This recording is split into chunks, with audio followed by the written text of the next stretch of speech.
What up, what up, what up, what up, what up? What's good, people? What is up? What is They went from the fourth level of hell and sent us down to the seventh level of hell. Why? Because then you got Kwanzaa pulling out her titties. The whore pulled out her titties. And these whore bags over here started feeling and fondling on her tits. Mike, I don't have it to do with you. Girl, you can go over there, rant and rave. Girl, you can shake all your rainbow bright hair all you want, dear one. I'm not doing this. I'm not doing this with you, dear one. I'm not doing this with you, dear one. I don't have nothing to do with you, and I'm done. Baby, you can scream my name from the rooftops from now till Jesus come back. I'm done after this. introduced to Tick's meat. Do you see what I see? Did y'all really hello, casting, wardrobe, y'all let him roll up out of wardrobe with these fans on, giving us all of this, thinking we were not going to see it? We have been waiting with bated breath and anticipating all season long for the slightest glimpse, and y'all just put it out there this episode in all of its magnificent glory. Listen, that young man said, baby, you ate on this first date, you giving up the cooch on the first date, okay? Well, you gonna run me my coins. Run me my cooch or run me my coins. Run me my cooch or run me my coins. Run me my cooch or run me my coins. That's our new theme song. That is the new song. Listen, somebody need to put a beat to that. Run me my cooch or run me my coins. Run me my cooch or run me my coins. That's what y'all got going on. Called out Sandcastle. Sand, bitch. Ow. Oh my God, it was so funny, girl. Woo, baby, listen, let me tell you something. This shit started to turn into the precursor for some gay porn. That's what I thought it was. Because Big T is getting all, the voice starting to go deeper and get a little more wet and moist and sentimental and all this shit. And it was real gay at this point. Like, I thought the bitch was going to, I thought Lil Murder was going to turn Big T around and do him like he did Uncle Cliff and do the grease it up with City Lou and ran right in there. It's not a coincidence that Big T started off the conversation by trying to find out if Lil Murder was fucking Mercedes, which he found out he's not. It's also not a coincidence that he would start talking about prison. Why? Because the bitch was probably fucking in prison. Girl. Uncle Clifford, you better go get your man. Big T got plans for that. Well, he had it on look like something Big Bird vomited up or something like that. Like, I did not like it. That Big Bird couture he was going for, it did not work. Like the pastor of a gay mega church on Easter Sunday. Okay, it was way too much sequins. He had way too much makeup. Baby, his face looked like Yala Van Zap's neckline. Okay, just way too much makeup, clumped everywhere on his face. Get it together, sweetheart. And you're a big girl, so that gives you a whole lot of canvas. So that was a whole lot of makeup, honey. And Rico looked like he was auditioning to be one of the three kings, or he was auditioning to be the main character on Jesus Christ Superstar. Girl, Wayne, did you have on a blue thong or a blue G-string or something? If you did, I want to see it. If you have my DMs, I do want to see it. You have some blue thong or blue, jock strap or something like that. I'd love to see it too. Anyway, but I liked it with the turtleneck. Now, Troy.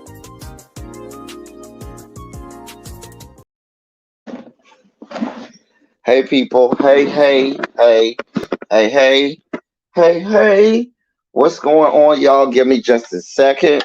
I am getting myself prepared. I keep saying that you would think that about 3 minutes of prep time would be enough for me to have my stinking ass ready. And clearly, that is not enough time. But I will be ready in just a few shakes. I am here for y'all.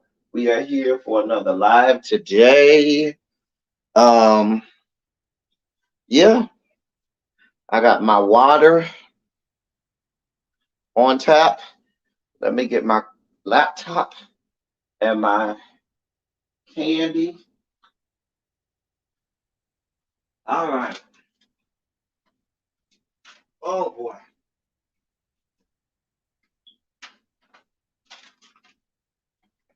Okay. All right. Laptop check. Candy check. Let me clean my camera and do a check on that. Clean camera and check on the clean camera. Where's my hat? Y'all know I need a hat, right? Hat. I wore the same hat I wore yesterday. Check. And bada bing, bada boom. Sit in your chair. Adjust camera. Bim bam boom. We're here. Oh, what's up, y'all? Hey, y'all. What's up, y'all? What's going on? What's going on? What's going on? Good afternoon, ladies and gentlemen, and non-binary gender conforming members of our audience. You know what? Yesterday we had the whole live with Sugar Spiky, right? And y'all know what we did not do yesterday? We did not. Hold on one second, y'all. One more second, y'all. Give me one more second, okay?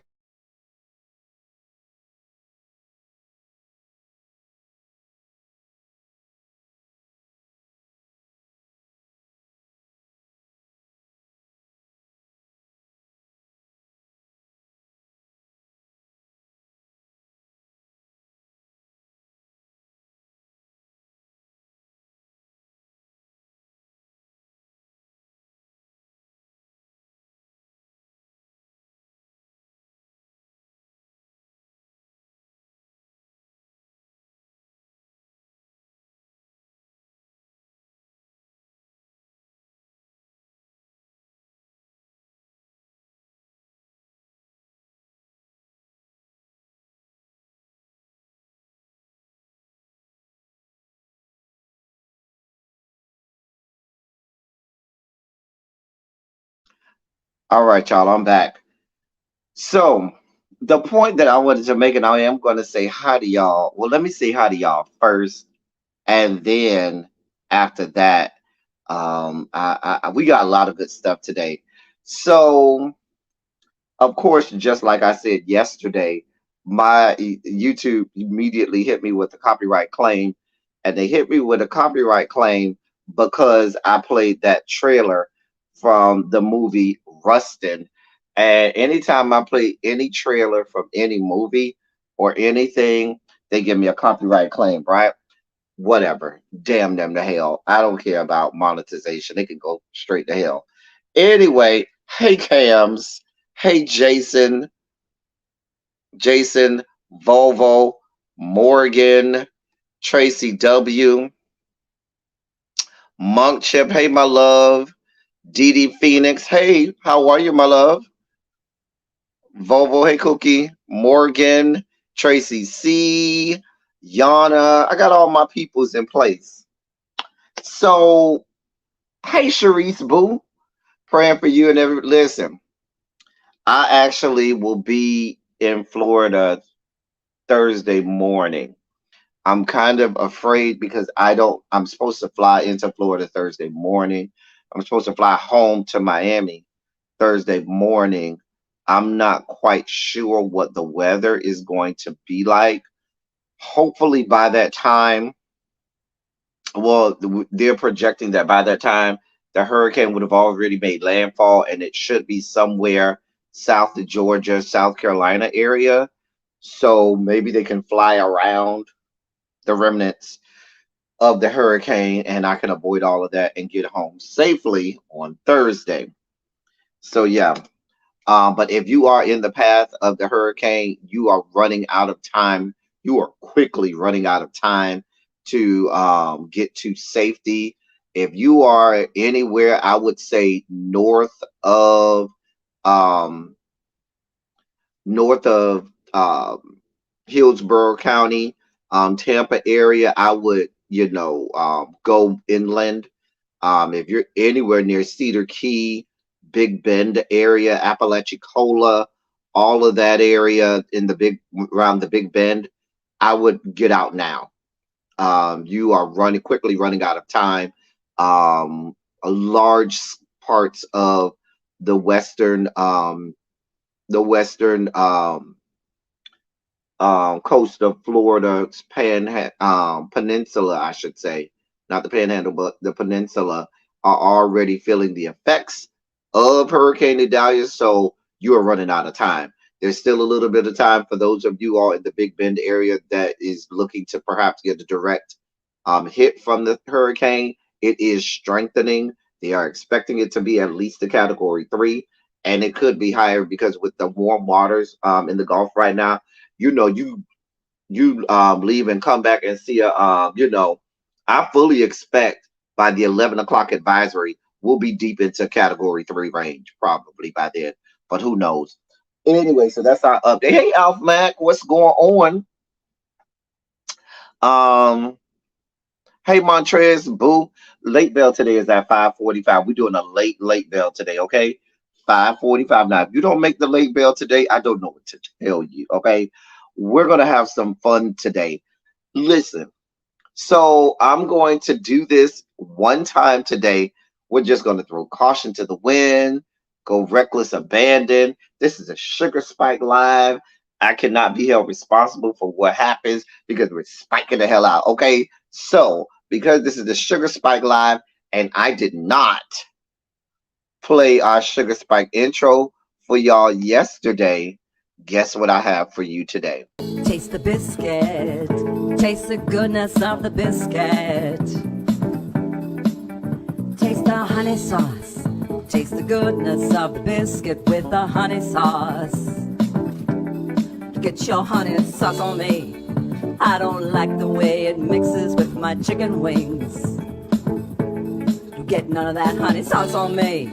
I don't like the way it tastes on my chicken wings. Take us out, Moose. Taste the biscuit.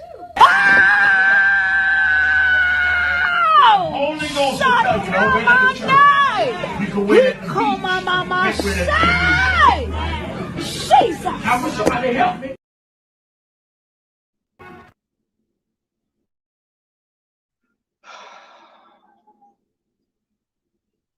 Yes. Taste the biscuits. Oh yes. And you have to chase that with our regular Sugar Spike intro.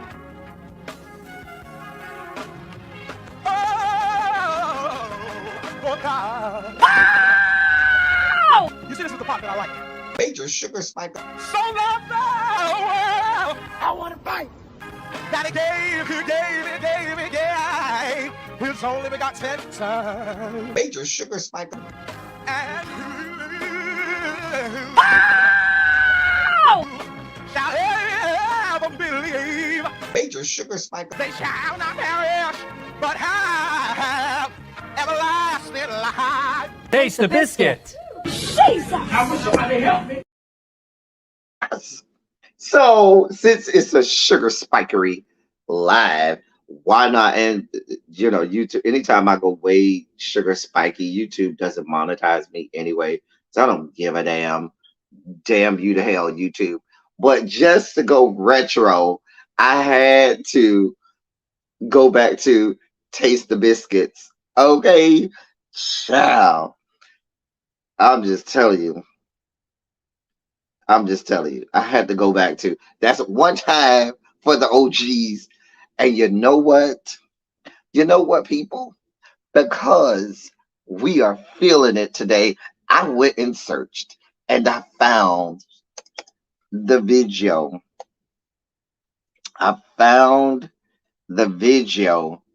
Where we first I found the video where we first hold on. When we first talked about Sugar Spikes. Found the video. Sure did. I had to go and look.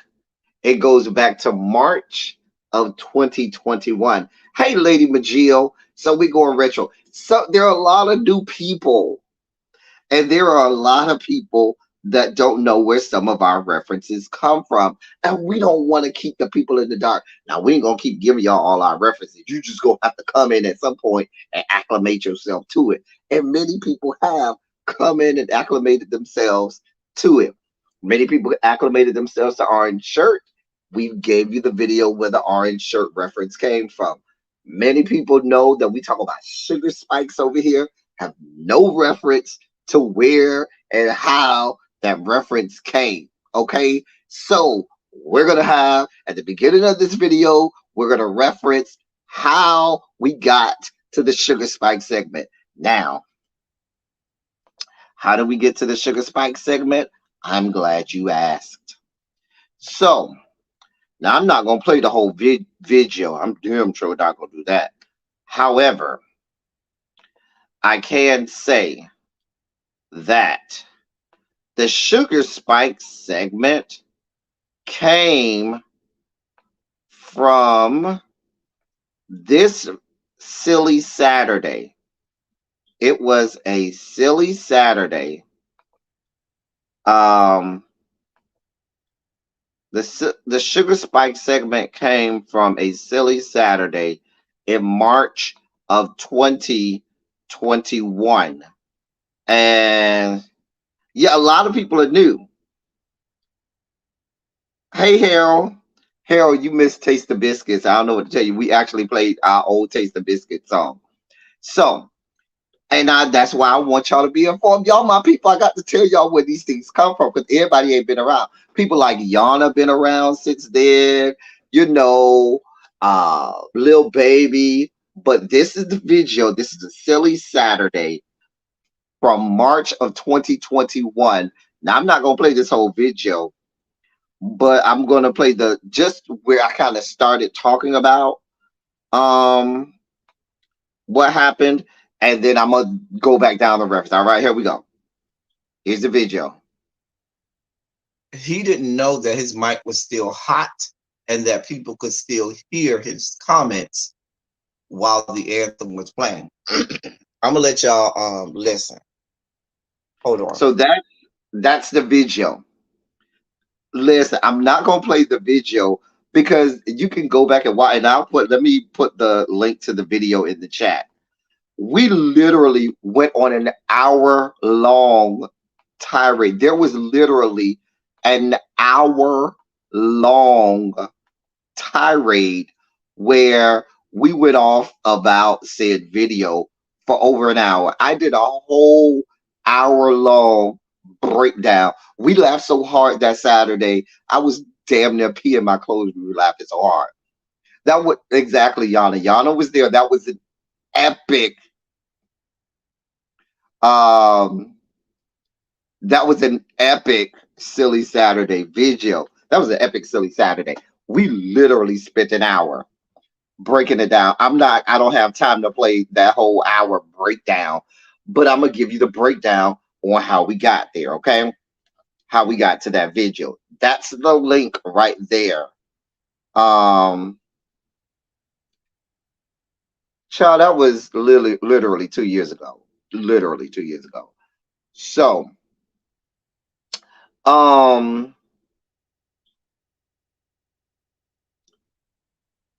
so that's the video.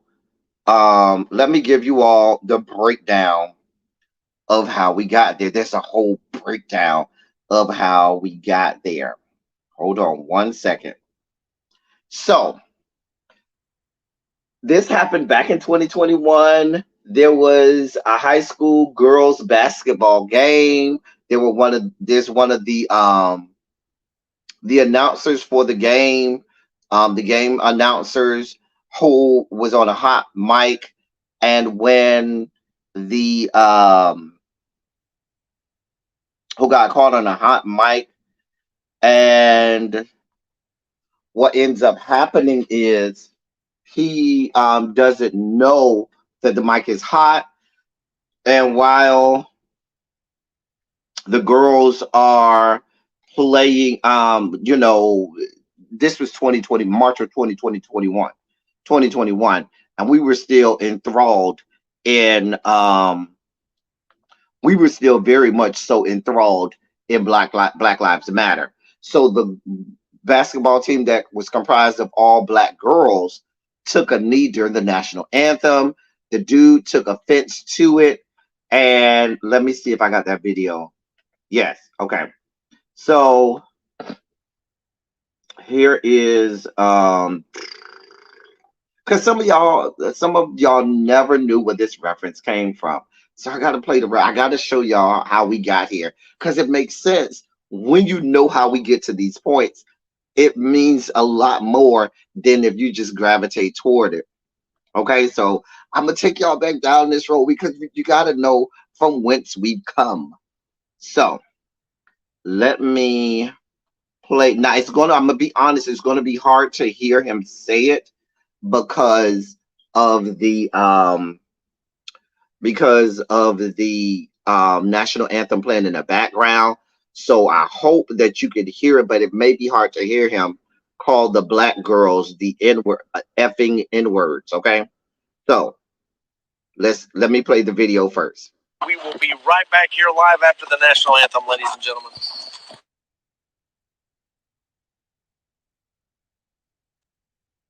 If my internet will act right. That's if and only if. Stop. They're green and white. Oh, shit. They're dealing. I hope no one gets their ass kicked.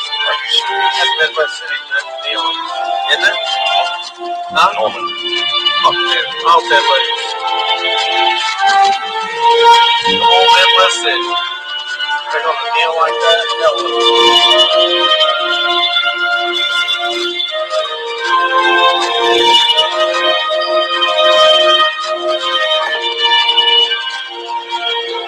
They even split the flight.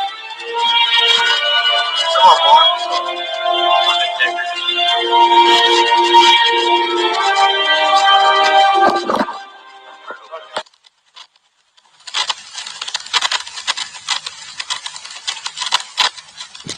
That's not good, man. Because somebody else heard it. All right. So that's the original video. Now it was hard for you to hear, but it wasn't hard for the audience to hear. The audience heard his commentary, and I slowed it down at that time. He said effing N words 3 times during his rant during the national anthem, not knowing that the crowd could hear him on the hot mic. Okay, so it went viral.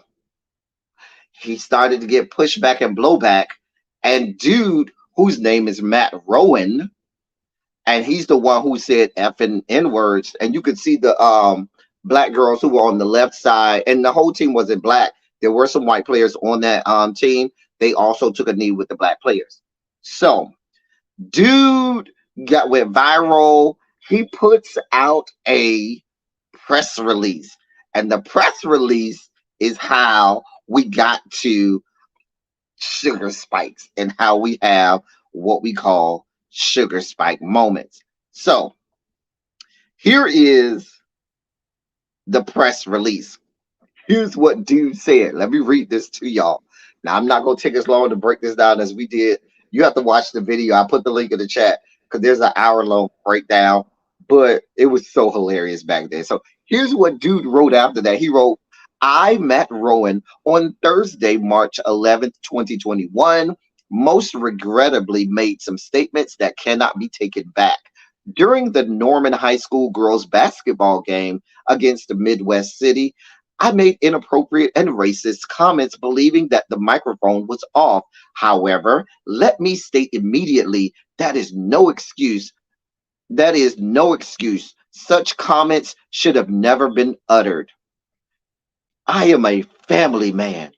I am married, have 2 children, and at one time was a youth pastor. I continue to be a member of a Baptist church. I have not only embarrassed and disappointed myself, I have embarrassed and disappointed my family and my friends, because we needed to know all of that background about him, right? He goes on to say, I will state that I suffer type 1 diabetes, and during that game, my sugar was spiking. While not excusing my remarks, it is not unusual when my sugar spikes that I become disoriented and often say things that are not appropriate as well as hurtful. I do not believe that I would have made such horrible statements absent my sugar spiking. During this time, with a colleague and friend, Scott Sapulpa, Scott Sapulpa was not the one that made these comments. It was me and me alone. It was not my desire to shirk my responsibility in this matter, and I certainly do not want Scott Sapulpa to share in the blame or of this most unfortunate incident. While the comments I made would certainly seem to indicate that I am racist, I am not. I have never considered myself to be racist, and in short, cannot explain why I made these comments. I offer my most sincere apologies for the inappropriate comments made and hope that I can obtain forgiveness. I specifically apologize to the Norman High School girls basketball team, their families, their coaches, and their entire school system. Additionally, I offer my apologies to OSSAA and NFHS Network. Further apologize to all involved in this situation and simply to the entire sports community.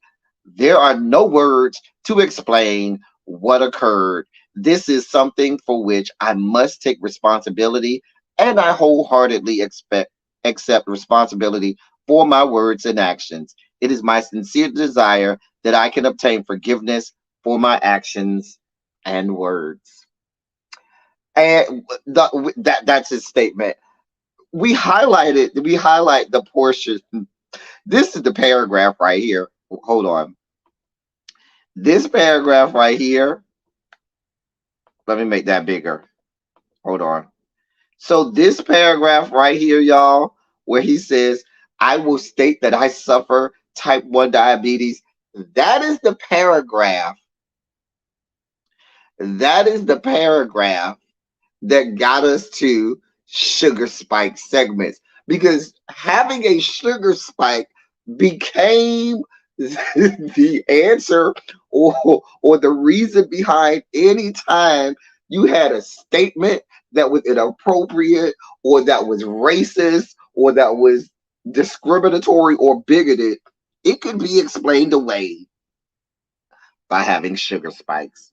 Let me read it again. I will state that I suffer type 1 diabetes, and during the game, my sugar was spiking. While not excusing my remarks, it is not unusual when my sugar spikes that I become disoriented and often say things that are not appropriate as well as hurtful. I do not believe that I would have made such horrible statements absent my sugar spiking. So that whole paragraph is the impetus and cause by which we now have whole sugar spike segments. And because we know politicians and politics invoke some of the most racist people, bigoted and discriminatory people that say all types of asinine ass things, that is how we got to the sugar spike segment. Hey, Monkchip, I saw you sneak up in here. Monkchip was on that live. Monkchip was here. She sure was. Monkchip was here on that live. Mm-hmm. I remember that. We had a good time. Listen, I was literally, by the time I got to reading, I was crying on live because I was laughing so hard. We literally took about 45 minutes to break down every single paragraph of that press release as if we were doing a whole ass rhetorical analysis. Do you hear me? Just a mess. Just a mess. Anyway, they had me switch and more from YouTuber into rhetorician and did a whole rhetorical analysis on that breakdown. So I wanted to give that to y'all because every now and again you need to know how we come up with some of our key phrases. Now, the only one that I have not given y'all yet, so y'all got orange shirt, you now have sugar spike. I have yet to give you Shondo. Now, most people figured out where Shondo is, where it comes from, but there is a live. I believe it was a Silly Saturday. A Silly Saturday is always where all of these things come out. It's always on a Silly Saturday where these things come out.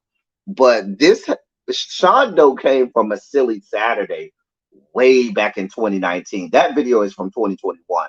Shondo comes from a Silly Saturday back in 2019, I believe it was. The the only people that was around back then was like Patty Duke and stuff like that. Like you have to go have people around from like Patty Duke, maybe Monkship was around back then. Like this goes way, way, way back. I think Jason was around at the time of the Sugar Spike of that original live with the Sugar Spikes. But I know it's been 2 years since this we started having Sugar Spikes around here. So so that, for those of you wondering, is how we got to Sugar Spike. I even played the Taste of Biscuit song so people understand the reference to Taste of Biscuits, which then you now understand why we say Sugar Spikes, why we have Sugar Spike moments and Sugar Spike segments. So I'm here to explain. To listen, that's why I'm here. So now you can't say that you don't know. You can't say you don't know. Let me just pooch on into class with this pass. The late bell ain't rang yet, Xavier. See. If you would be your butt in the class on time, you wouldn't have to worry about that. But you so used to being late all of the damn time. The late bell ain't till 5:45. Mm-hmm. Mm-hmm. Tell me nothing. Anyway. Sis, so if you hit up and say I'm having a spiky moment, you on right. If once you say you having a spiky moment, we know why. That's why I be telling y'all get your candy so you can regulate your sugar levels. Always have your candy so you can regulate your sugar levels. I'm just saying. Hey boo, hey Tanya, boo. Tanya said, listen, just so you know, I'm in the bushes. I am not late. There'll be no essay for me. I know that's right, Tanya. Let them know. Let them know. So I wanted to take some time to do that. The dossier is not that packed today. I didn't have a whole lot to talk about today. So that came right on time so that I could explain that to you. So we should be out of here in about a good another 20, 30 minutes because I don't even have that much to go over today. Real light dossier today. Real light in the dossier today. So let's travel back to the great state of Tennessee. Let's travel back to the great state of Tennessee.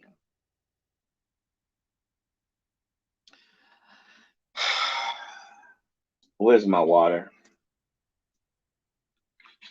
Hey, Lemon Kush.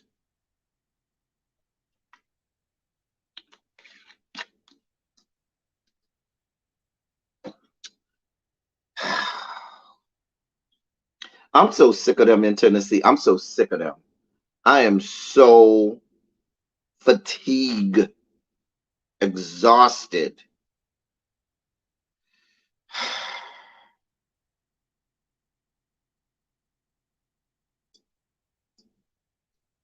I'm so exhausted. Tracy, I'm not doing this with you. Tracy, it's about to be 2 hours. Because Tracy, it's always dangerous when the dossier is light, because then that gives me time to expound on things. And I'll be like, oh, I'm gonna be here for 30 minutes and then be here 2 hours. I'll be blaming y'all, not me. It be y'all, it don't be me. So we're back with the fuck shit and fuckery in the great state of Tennessee with this with the same two, specifically the same two representatives, Justin Jones and Justin Pearson. They are still with the fuck shit. Let me read this to you. Republican lawmakers voted yesterday, Monday, to temporarily silence a Democratic member of the Tennessee Three during an already tense House floor session after determining the young black member violated newly enacted rules designed to punish disruptive members. The move, directed at Representative Justin Jones, prohibited him from speaking on and debating bills for the remainder of the day, which came a week into a special session that Republican Governor Bill Lee called in reaction to a deadly shooting at a Christian elementary school in Nashville in March. The House and Senate are locked in an icy standoff over what to pass as families close to the shooting have increasingly voiced their frustrations with the legislative process. Various mental health, juvenile justice, and school safety and other proposals are among what's being considered. Republican legislative leaders aren't taking up any significant gun control changes, including the governor's push to keep guns away from people judged to pose a threat to themselves or others. The vote to silence Jones prompted loud cries and chants that drowned out the proceedings for several minutes, even after the House Speaker ordered the gallery to be cleared out. Moments prior, Justin Jones had been criticizing legislation that would have allowed more law enforcement officers in schools and began listing other resources that the state should be providing. House Speaker Cameron Sexton had warned Jones not to stray off topic.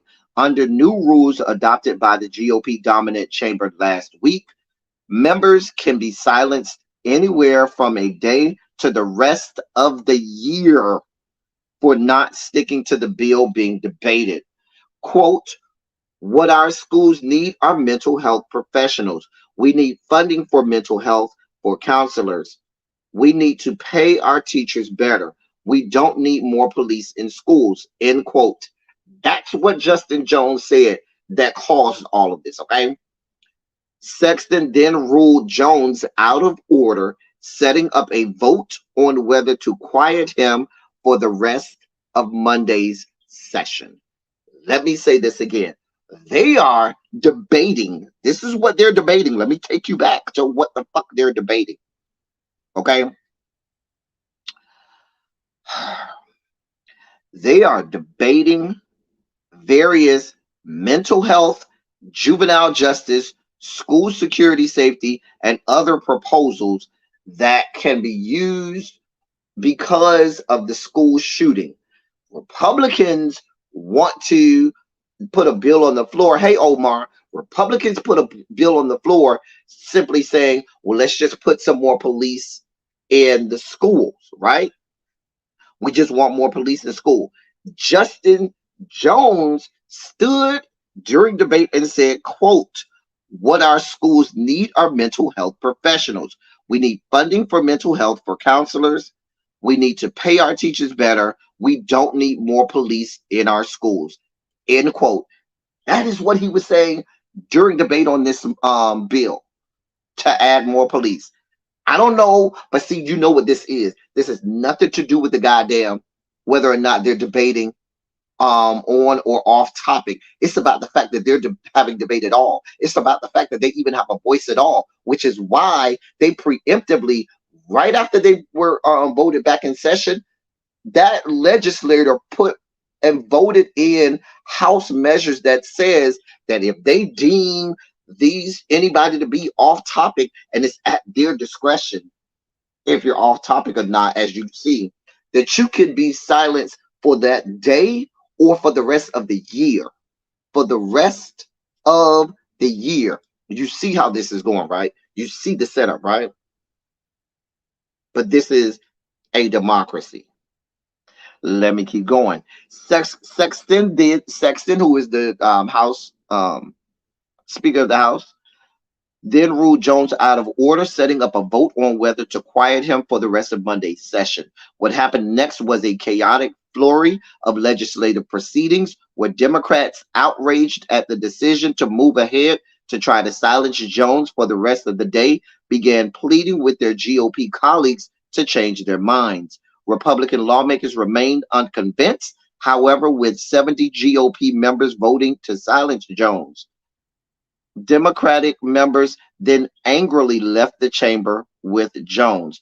The crowd, which included gun control advocates urging change in a special session after a deadly Nashville school shooting in March, shouted fascists and racists and the House Speaker ordered state troopers to clear out the gallery from the public.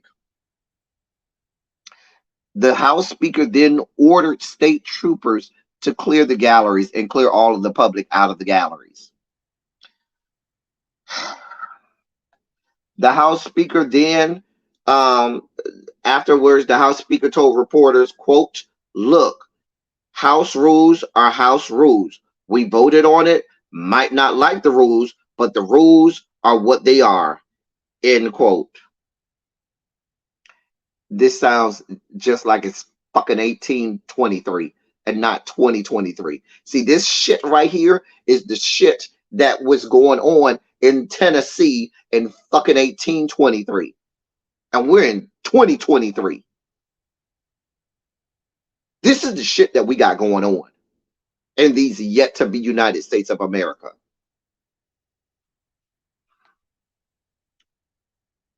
Many in the crowd remained in the stands, and their cries of "vote them out" and "whose house, our house" drowned out the legislative proceedings for several minutes. Enough at one point that a Republican lawmaker said he couldn't hear what he was supposed to be voting on. Earlier that session, House Speaker Sexton warned Justin Jones he was nearly, quote, impugning the reputation, end quote, of the Republican Representative Gino Boso by calling Boso's bills reprehensible, asinine, and insulting, including one being discussed at the time that would allow private schools with pre-K classes to have policies allowing guns on campus. Let me clear that up because that got lost in the mud. So they want to put policies in place and bills in place. Hey, Ravine Boo, how you doing, my love? How are you? Hall monitors, please monitor the doors. The late bell was at 5:45. Hall monitors, please monitor the doors. Late bell was at 5:45. Hey, Ravine, go see one of the hall monitors. They'll take care of you. They'll take care of you. Don't worry about it. They got you. The hall monitors, they got you. They'll make sure you're at the right place in the lesson. So this Republican representative, Gino Boso, put a bill on the floor that says for private schools that have pre-K, they want to put a law in place that says it's illegal now to have guns on campus. Because Representative Justin Jones said this bill was reprehensible, asinine, and insulting, which it is, the House Speaker says that he's impugning the reputation of that gentleman. No, idiot. He's not impugning the representative. He's impugning that bill that he wants to go into the law. He's saying that the bill is reprehensible, asinine, and insulting, not Representative Boso. But you, sir, are asinine and reprehensible. Yes, Mr. House Speaker, you actually are asinine and reprehensible and insulting. So you probably felt some kind of way because you know those are the right adjectives to describe you, and that's why you felt some way saying that that Representative Jones was impugning the reputation of Representative Boso, which is asinine in itself. This is what we got going on. What just happened? Where did it go? Okay.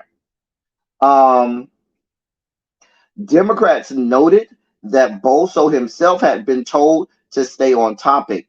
Representative Boso had also been told to stay on topic, including when he said Jones continually misrepresented facts to the public, then later says that Justin Jones makes outrageous statements without being put up for a vote on whether he should be silenced. Not long after Representative Jones said lawmakers should stop trying to put more guns to start a gunfight in our schools that would not protect our children, what is one and then he went on to say, what is one little Glock against an AR-15? The House Speaker then declared Jones out of order. Jones was among and That's when they started the proceedings to silence Jones for the rest of the day.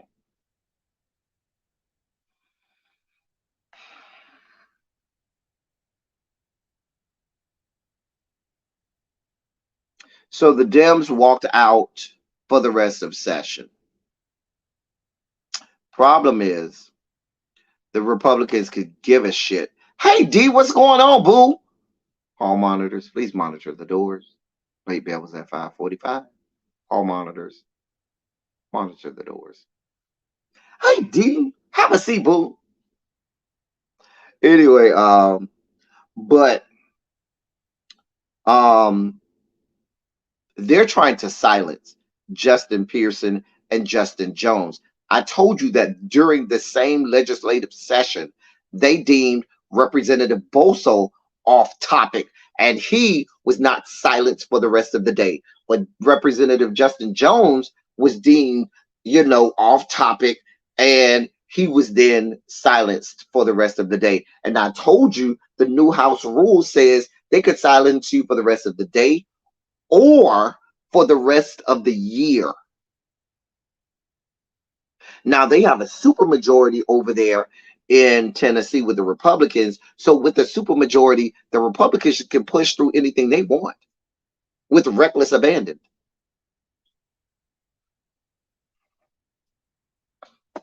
I'm just saying. This is what we have going on in the great state of Tennessee. We see what's happening here. They are trying to have their own form of justice. They can't stand the fact that the people of Tennessee have a voice. They can't stand the fact that the people of Tennessee are speaking up. They want no parts of the citizens or the electorate of that state to have a voice and be able to speak for themselves. So what they're doing is they are essentially creating their own rules to remove the voice of the people.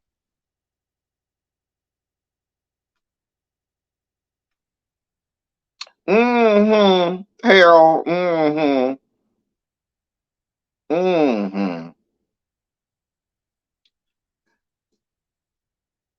Child. Everybody over here bargaining to get out of essays. I'm gonna have a meeting with the hall monitors. See what's going on over there.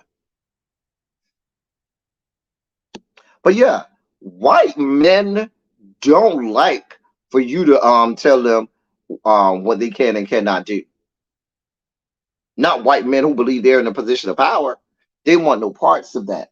And so now what we have is these white men understanding that people are really taking back this country. People want to take back their municipalities. They want to take back their states. They want to take back the country and say, we've had enough. Enough is enough. We cannot sit back and have you people dictate to us what you want.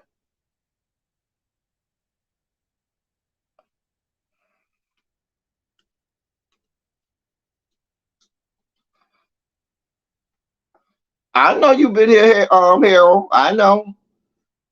Go ahead and keep checking your notes. There'll be a quiz at the end of class.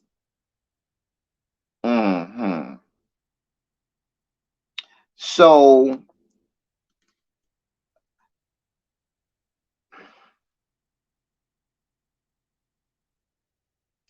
but here's my thing.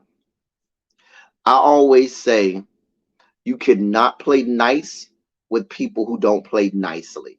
So what's going to have to happen in Tennessee, there's going to have to be a cataclysmic shift in the voting in the great state of Tennessee to get some of those people out. Certainly, I don't know if you'll be able to get them the majority, but certainly so that that legislature does not have a super majority, meaning they could just push anything they want down the pipe. That's gotta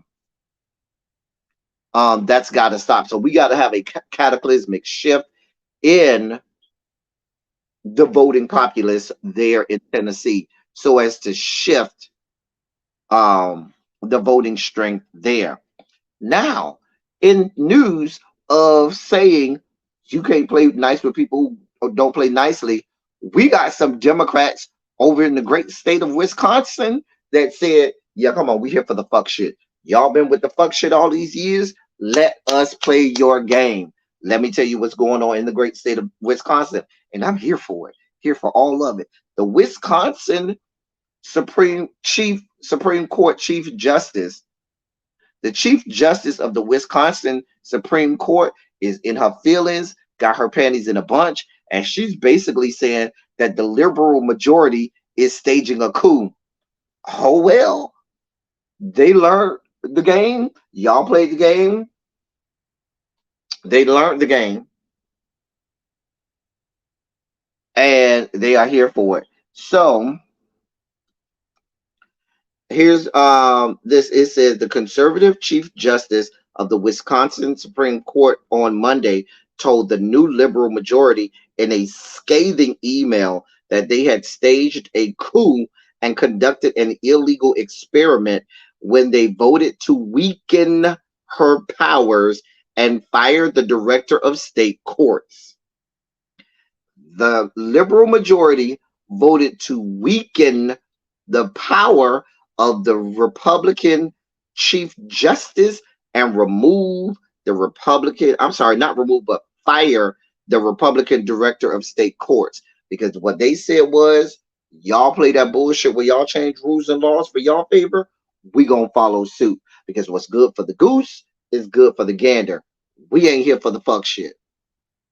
So let me keep reading. Chief Justice Annette Ziegler, in two emails obtained by the Associated Press, said that firing and hiring a new state court director was illegal and ordered interim state court director Audrey Skurowski to stop signing orders without her knowledge or approval. Quote, you are making a mess of the judiciary, the court, and the institution for years to come. This must stop. I have no confidence in the recent hostile takeover and the chaotic effect it has had on the court, staff, and the overall stable functioning of the courts.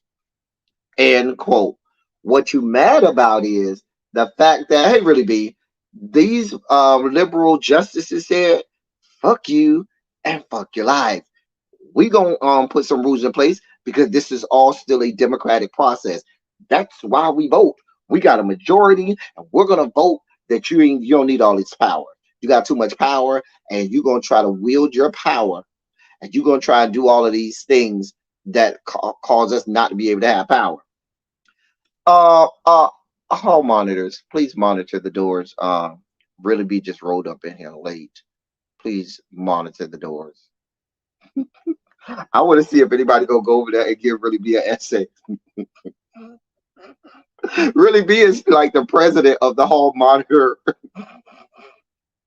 Really be is like the Really be is a fellow teacher and is the sponsor. Really be is a fellow teacher and the sponsor for the whole hall monitor club. So I want to see if anybody go tell Miss Really be that she got an essay. Ooh, child. You see, listen, you see how she looking. She done rolled over here to my class from her class like, y'all looking crazy. Shoot. Because y'all, hey, she and workers, y'all got to come to her class next period. Y'all got to really be next period, so y'all might not want to try it. Because she don't have that. She don't have it with y'all in her class. She a lot meaner. I'm the nice teacher. Really be is the mean teacher, as you can see. I'm the cool, nice teacher. Really be the strict, mean teacher. Y'all go to her class next. We have fun over here, over there. You know, she be real mean and real strict. Anyway, let me keep reading. Liberals gained a 4-3 majority on August 1st when Justice Janet Protest, I can't even pronounce that, began her 10-year term after winning election in April. Conservatives have held the majority for 15 years prior to that. The emails are the latest sign of broiling tensions on the court since the liberals took control. In their first week in power, the liberal justices voted to fire the state court director, hire Skurowski, and create a committee to do much of the work that the chief justice had done, a move that significantly weakened Chief Justice Ziegler. She was elected to be the conservative majority. I'm sorry, she was elected by the conservative majority to a second 2-year term as Chief Justice in May. Justice Rebecca Dallett, one of the four liberals, responded to Ziegler late Monday by saying she was disappointed that Ziegler was communicating through the media with a deeply inappropriate and at times partisan tone and tenor. Dallett defended actions of the majority justices, saying everything they have done is constitutional. Quote, we are simply creating process so that a majority of the court can effectively work in the face of an intransigent and uncollegial chief who apparently insists on a public debate about issues for political purposes rather than allow a court majority to function as it always has. End quote. On Monday, Ziegler sent Skierowski, the court director, an email telling her to stop signing orders under her name. And she wrote in the email, it has come to my attention that you have been signing my reserve judge orders without my knowledge or approval. You never asked me for permission. You do not have my permission. Stop. These orders are in my name. You have no lawful authority to sign them. If you have signed anything else under my name, please advise immediately. End quote.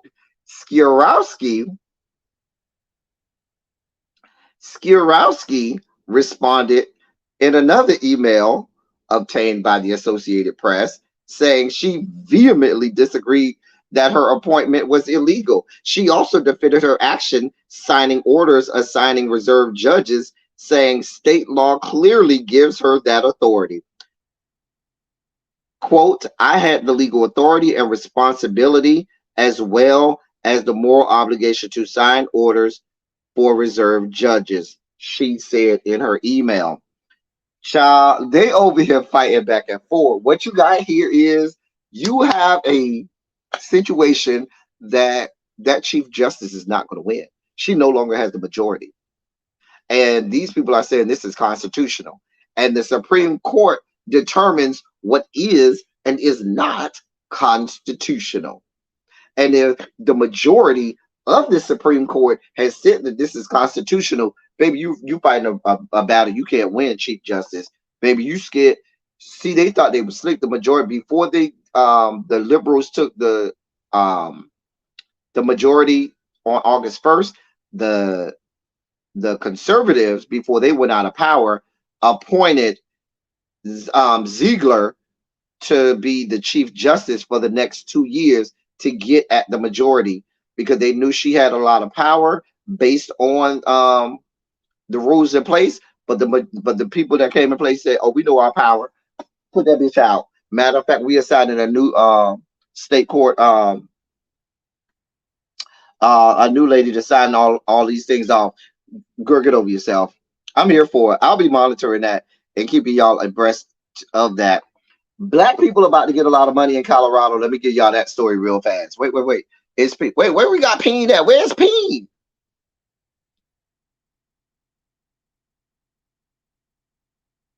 I'm the nice one over here, Tracy W. I will have you know. She don't make us write punishment essays though. Wait a minute. Where's all of this coming from? Xavier said, I ain't never got a side essay for really be. So this nice teacher thing is up. But wait, where is all of this hate coming from? Where's all of this hate coming from? Where is this hate? In my own class. See, this is why I have to assign essay. Because I got in my own class, y'all telling me I'm the mean one, right? Mm-hmm. See how this goes. Mm-hmm. Mm-hmm. See how this goes. For the rest of the week, we ain't having no essays, no less than 15,000 words. No essays for the rest of the week, less than 15,000 words. I'm the mean one. Lord. He makes sure. Let me see. I'm gonna be in the bushes, just timing people out over really be shit today. Just gonna start timing people out. Time out.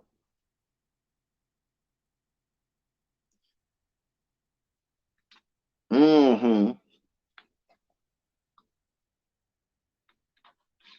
I'm over here being nice. I ain't even assign a word count to the essay today. It could have been a 2 word essay. All I gave a crap. I didn't even assign a word because I wanted to let the hall monitors do it, and the hall monitors determine how long the essay was. I didn't even give you a word count. I wanted to try to be nice today, and here I am being nice today, and y'all calling me like I'm Satan spawn, like I'm Beelzebub himself, like I'm just El Diablo. If y'all don't get this 25,000 word essay at some point this week, God, no, I'm gonna be out of town. Tomorrow's gonna be our last live.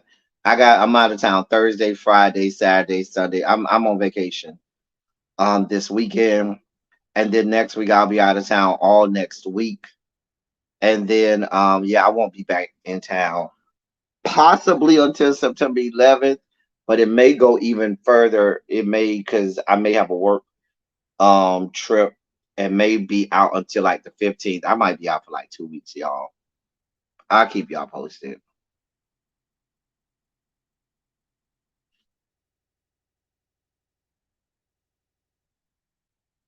So I sure am. I'm a managing mod over there. Really B is a managing mod over here, and I'm a managing mod over there. I'm an original over there. Lord. So I'm gonna try to come in as much as I can, but I know I'm gonna be going until the 11th. There's a possibility I could be going until like the 15th. Or no, no, no, no, no. I could be going until the 18th. That's like 2 weeks. I'm gonna try to poke my head in. So I'm glad that I've been giving y'all more of me every day, so y'all won't miss me as much. Maybe. Can you have a pizza party tomorrow? Sure, Harold. Are you gonna donate to the pizza party?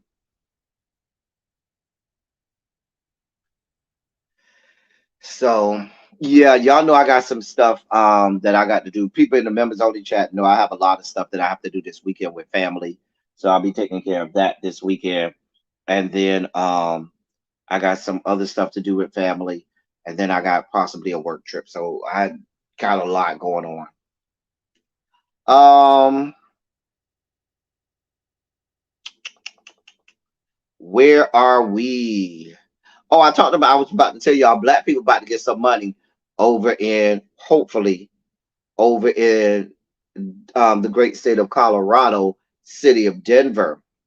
So Denver City Council approved $4.7 million in a settlement to over 300 Black Lives Matter protesters from 2020 arrests. Now let's do some math. Hold on. Let me get a calculator. So if I go 4.7 million, wait, 4.7 million, and I divide that by 300, that gives me $15,666.67. That's a nice piece of change. Hmm.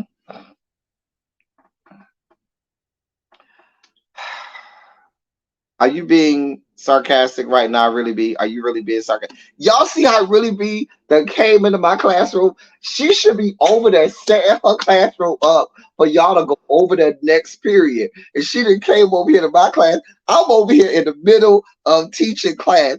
I'm over here putting down good lessons, good quality instruction. And here come really be over here. You see what I'm saying?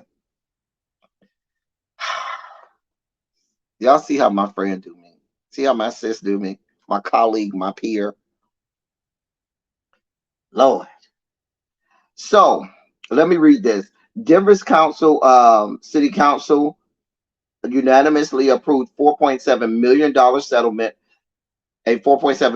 settlement to over 300 Black Lives Matter protesters arrested by Denver police in the summer of 2020. The settlement was approved as a part of the city's consent agenda and covers over 300 people who participated in protests surrounding the police killings of George Floyd. This settlement is separate from the $14 million payout to 12 injured protesters, which went to a jury trial last year and which the city is appealing in federal court, and a $1.6 million settlement to 7 injured protesters earlier this year. Y'all gonna be paying out a lot of money. Denver, Colorado. Hey, Miss Trisha P. Hey, boo. Hall monitors. Hall monitors. Hall monitors. Oh, you being serious over here? I was about to say Really B, because I was over here when Really B was on vacation. I was over here holding her down, going live every day, making sure I came every day. Even when I was tired, been working all day, made sure I was here day after day after day after day to make sure that my good sis people had somewhere to go while she was out. Now I got to be out and she over. I was just making sure because I know my sis.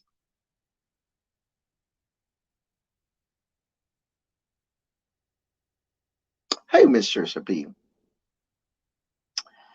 Anyway, um, but if you remember, Denver was out here using military tactics. They had tanks out there. They were using rubber bullets out there on people. They were using tear gas on people, beating people with baton. Denver was out here like they was in the middle of Baghdad or something. Okay, like they were out of goddamn control over there in Denver. So the fact that y'all got to pay millions and millions of dollars, I have no understanding for you. But y'all pay them people their money. Pay them people they goddamn money. That ain't even enough. Enough because we factor it's about factor it that's about $15,000 per person. That ain't enough. But whatever it is, run them people their money. Y'all appealing the decision that they said y'all owe $14 million to 7 black people. Pay them black people their money. Y'all, oh, we're appealing that decision. Boo. Y'all owe 12 black people or 12 injured protesters $14 million, and that trial was adjudicated and decided on earlier this year. Pay them people their goddamn money. Clearly, y'all got the money. You got money for a whole military arsenal. Run them people their money. No understanding for you, Denver, Colorado. None. Y'all's boy Vivek Ramaswamy, who's the dumbest candidate, since Donald Trump, maybe. And I don't even think Donald Trump said some of these asinine things that Vivek Ramaswamy has been saying. It's so bad now, y'all. Republican pundits are on record on Fox News saying that his proposals are criminally stupid and appear to be like a freshman foreign policy paper. Okay? Let me read this real quick. Fox News pundit and Washington Post columnist Mark Thiessen railed against Republican presidential candidate Vivek Ramaswamy's foreign policy proposals, calling them criminally stupid and utterly disqualifying. Thiessen took to social media Monday in response to an article Ramaswamy wrote in the American Conservative, centered on how he would approach the Russia-Ukraine war and the U.S. relations with China. Now listen to this nonsense. I want y'all to pay attention to this nonsense that he's saying.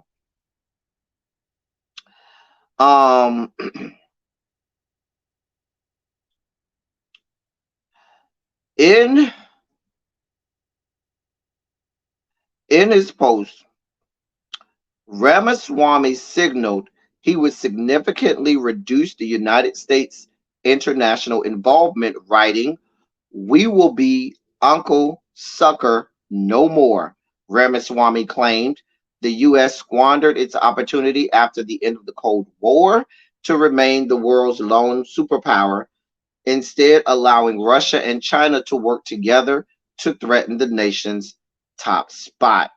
He said in exchange for Russia, because Ramaswamy's piece that he wrote centered around the White House's hopefuls, around his vow to accept Russian control of the occupied territories, meaning he wants Russia to just have control of the territories of the Ukraine that they don't occupy and said that that's theirs. He believes Russia should just have it, right? That's the first thing. He also said he wants to block Ukraine's NATO candidacy in exchange for Russia exiting its military alliance with China. Ramaswamy also said he would end sanctions to bring Russia back into the global market and, as a result, elevate Russia as a strategic check on China's designs in East Asia. This is the plans that Vivek Ramaswamy got going on. Is thinks that he's going to put in power. Y'all seen the video that's been going viral today where he had to be checked by Al Sharpton back when Al Sharpton was a little fatter. You know, back in 2020, 2004, I should say, when Al Sharpton checked him, Vivek said, "Why do you think that you're he asked Al Sharpton, shouldn't the person with the most political experience be the candidate?" And he said, "That's why I'm running." And Al Sharpton had to check her and said, "That's why I'm running, because I have more political experience than everybody on this stage." Had to check him and dog walk him. Vivek Ramaswamy is a fucking clown. This is a bastard that all he is somebody that got a bunch of money and wants to feel like he has, when minorities get a certain amount of money, they seem to believe they have their own white mantle of white privilege and breastplate of white supremacy. Okay? That's what they feel like they have because they have a bunch of money. But Vivek Ramaswamy is fooling himself if he thinks white people across America in this environment and this culture is going to have any parts of him. He's fooling himself. He's an idiot.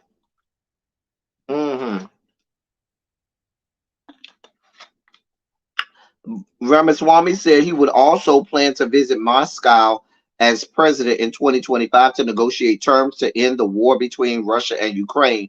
Ramaswamy's stance on the Russia-Ukraine war drew criticism from his GOP rivals during last week's primary. If you remember, if you watched the primary debate, he's just a fucking idiot. He's somebody that got a lot of money and a lot of time on his hand, so he just comes up with the most asinine shit. And at this point, I can't even take him seriously. Hey, One Choice, I feel like he's just saying stuff to try to get in the press, to try to get his name out there, saying some of the most asinine things that would never see the light of day, that make absolutely no sense. No, they're not going to. I'm telling you. Mark my words, Xavier. I don't care if Donald John Trump is convicted and goes to jail, which then is convicted of a felony and goes to jail, which would then make him ineligible to be on the ballot in several Republican states. However, even if that were to happen, they gonna find somebody else. It won't be Vivek Ramaswamy. Because please be clear, racist ass white people around this country want no parts of Vivek Ramaswamy. Let's just be clear. They're already showing you right now. The Republican base and the Republican pundits think he's a whole clown. His policies don't even make fucking sense. Don't even make sense. I'm going to have fun watching him go down in a blaze of glory. So, I think this is my last story of the day. Yeah, this is my last story of the day.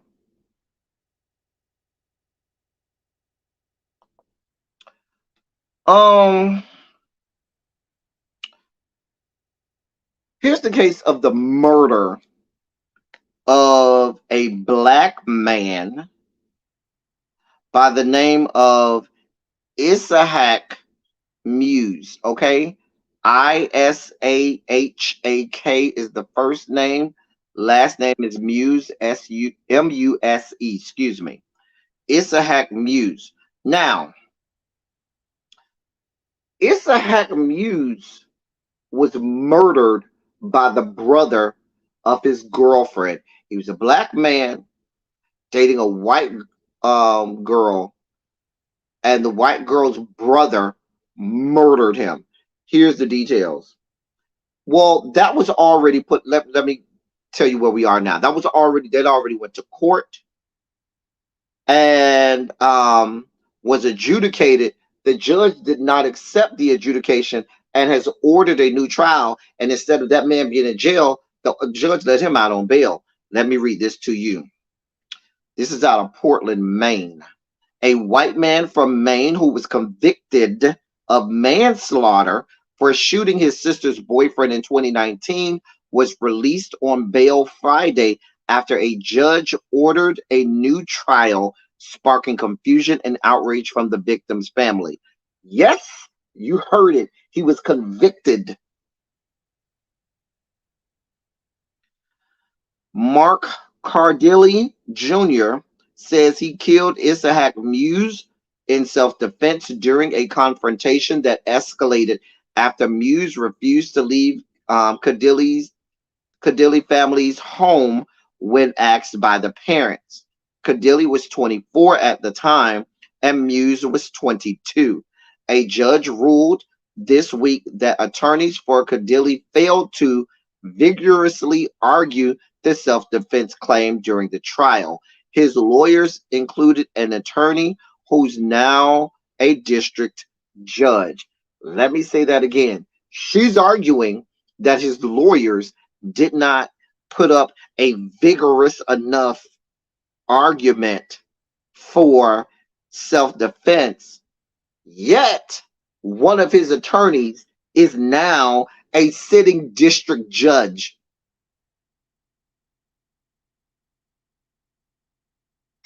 Make this make sense.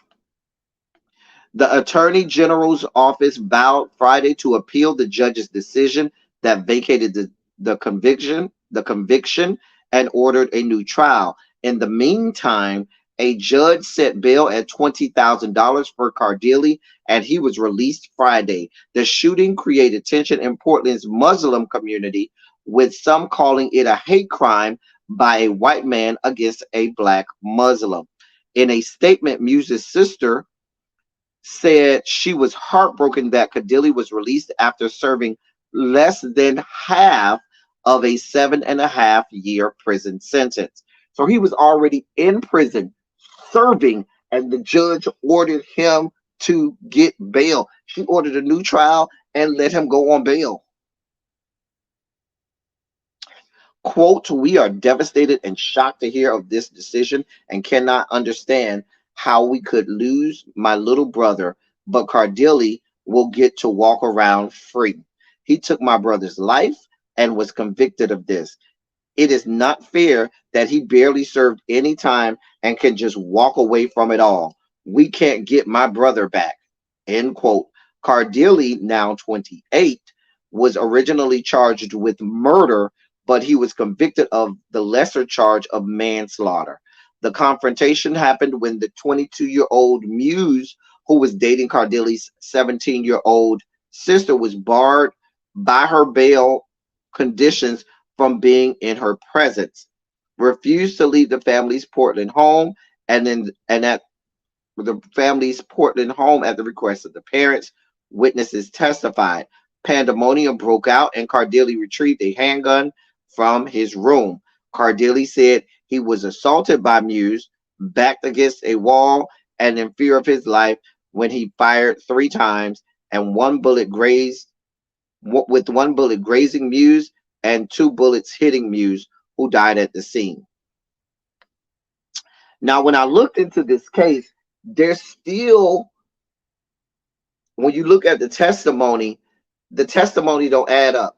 The prosecution had witnesses, and the defense had witnesses, and there's conflicting um, recollections of what happened. There's conflicting recollections of what happened. Ultimately, it was decided that there's no reason that Mr. Muse should no longer be with us. Anyway, we'll monitor the situation and see how that goes.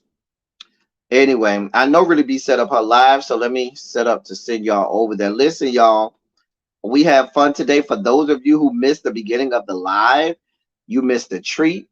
We played Taste the Biscuits. We also went over why we use the term sugar spike, why we talk about having sugar spikes. We explain what those are. We went through the original story, where they came from.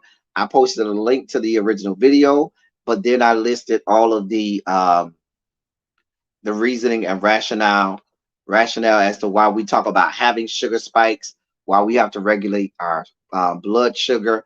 Many did not know where that came from, and now they know.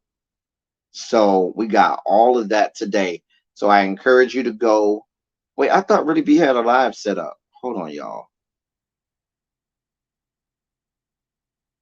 Okay, I see it. I got it. So Really B's about to go live at any moment. For those of you who missed the beginning of the live, I would suggest going back there. Tonight we will be live, I think, on Medusa's platform tonight. Yes, I'm almost sure we will be live on Medusa's channel tonight at 8 o'clock to talk all things house skanks of Atlanta. Let me put her her channel in the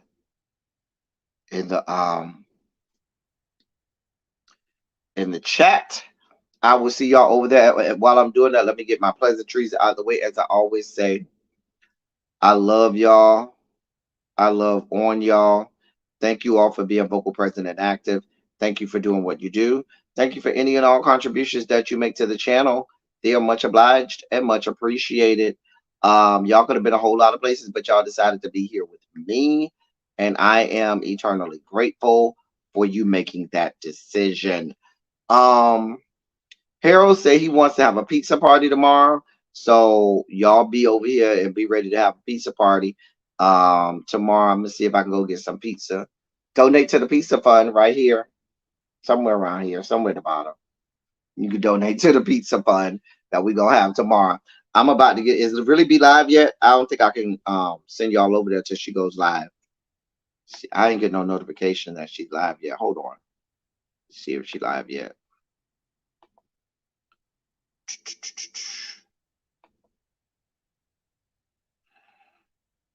She not live yet.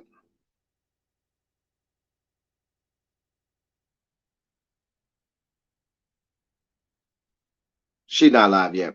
But yeah. Like Jason said, like, share, subscribe, all of that good stuff. I'll see you all later tonight at 8 o'clock over on Medusa's channel. We'll be there doing what we do. I know. Listen, I gotta get off because I gotta handle something before that 8 o'clock live. So, but I can still send y'all over there. I think it'll just have y'all waiting in the chat. So I'll send y'all over there now. That's all I got for y'all. Until next time, tomorrow, we should have some fun tomorrow because I'm gonna be out for a minute after tomorrow. So we're gonna have some fun tomorrow. That's all I got for y'all. Thank y'all for coming. Y'all drive safely. We out.